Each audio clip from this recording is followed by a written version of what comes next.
افشای حقایق و رازهای پشت پرده زندگی جنجالی زهرا الهام در کشور استرالیا. آیا با واقع جمال مبارز بالای زهرا الهام تجاوز انجام داده است؟ گفتنی‌های تازه زهرا الهام در این باره، گریه‌های عجیب و غیر قابل باور زهرا الهام در صفحات مجازی.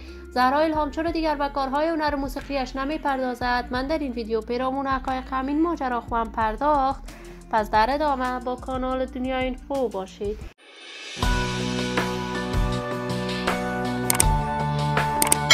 سلام و سلامتی نثار تک تک از شما دوستداران و همراهان ارجمند کانال دنیا اینفو.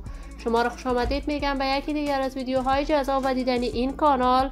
اگر دوست کانال دنیا اینفو باشید، پس برای حمایت هرچی بیشتر از این کانال علامت سابسکرایب را فشار دهید تا ویدیوهای دیگر کانال دنیا اینفو را از دست ندهید. زهرا الهام یکی از دختر خانمان موفق با استعداد، مطرح و محبوب در میان هنرمندان افغانستان است.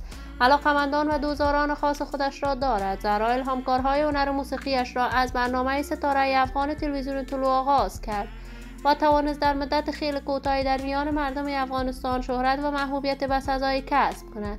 این همه در حالی است که زهرا الهام کارهای هنر موسیقیش را عاشقانه ادامه داد. بعد از ختم برنامه ستاره افغان هم کنسرت‌های در داخل و خارج از افغانستان برگزار کرد. علاقمندان و دوستداران خوبی برای خودش پیدا کرد. تازه تصاویر زهرا الهام در صفحات مجازی دست به دست می شود که این هنرمند بعد از تحولات سیاسی حاکم در افغانستان رفت مهاجرت به کشور استرالیا است. در کشور استرالیا هم زندگی خوبی داشت. آهنگ‌های سرود، علاقمندان و دوستداران خوب در استرالیا هم برای خودش پیدا کرد.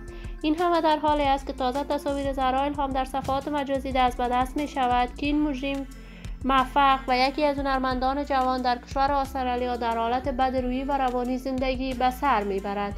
دلیل روانی شدن زهرا الهام رابطه غیر مشروع وی با جمال مبارز دوست و همکار هنریش بوده است، ولی هر انسان خودش میداند و زندگی شخصیش. ما آرزوی موفقیت، کامیابی و سعادت برای زهرا الهام و جمال مبارز از بارگاه عزت الله هزار تمنا داریم.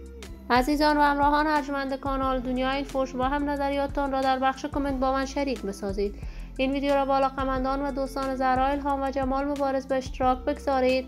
اگر دوست کانال دنیا اینفو باشید، پس برای حمایت بیشتر از این کانال علامت سابسکرایب را فشار دهید تا ویدیوهای دیگر کانال دنیا اینفو را از دست ندهید. تا درود دیگر، شما خوبان را به الله منان امانت گذاشته موفق کامیاب باشید.